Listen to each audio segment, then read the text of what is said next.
Thanks for joining us. It's Sarah with Ruffles and Rain Boots, and we are making some adorable Halloween sock gnomes today. We're giving you the free cut files if you want to add the vinyl words, but everything and all the instructions are down below. We're going to start out with about a quarter cup of poly beads and an adult ankle sock, and we're just going to place the poly beads in the bottom of the sock and sort of tamp it down a little bit just by banging it on the table. And then we're going to add all of our polyfill up to however high we want our gnomes. So these are adult men's ankle socks, and they are perfect for tiered trays because you can make them really small or a little taller.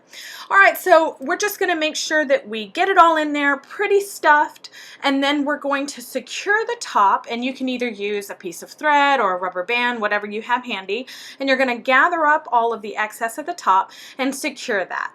Next up, we're just going to sort of find out where it's laying down flat, and we will cover this part, but what we want to do is just flip it down, and then we want to cut off any excess that we don't need.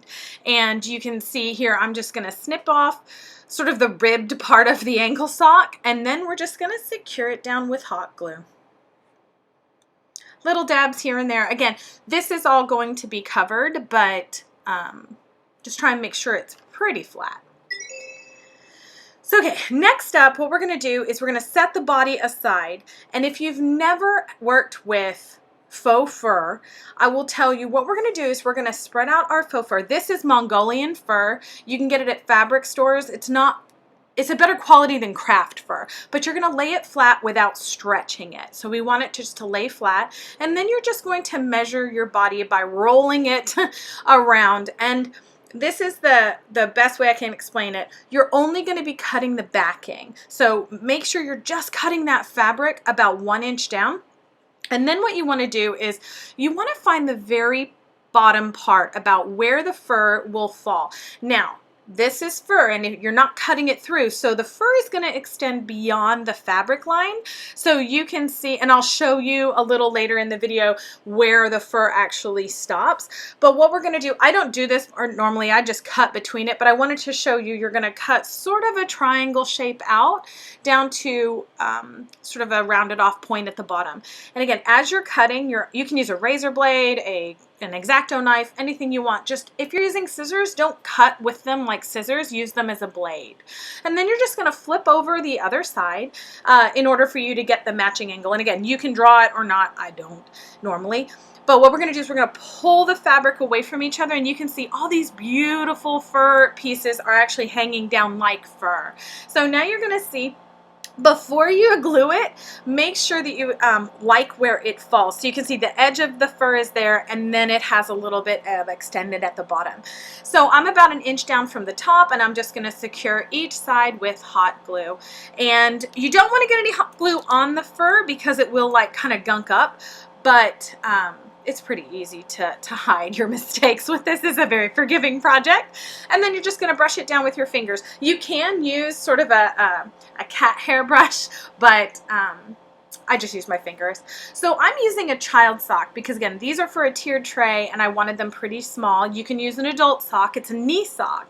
And what we're going to do is we're just going to put it over our body, and we're just going to adjust it and tug it and squeeze the body to adjust that polyfill inside. And then you're going to remove it and turn it inside out.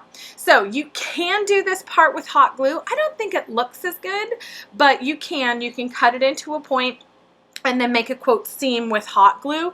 But what we're going to do is you can either round it off like I showed you there, or you can cut it into a point. I'm going to add a knot at the end, so I kind of stuck with the point.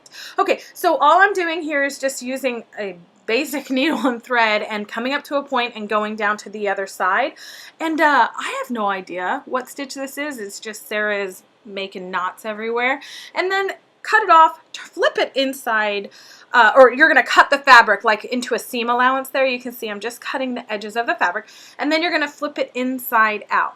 And again, I wanted a little bit of a visual something at the bottom because I measured mine so the hat kind of flips around to the side. So I just tied a knot at the end.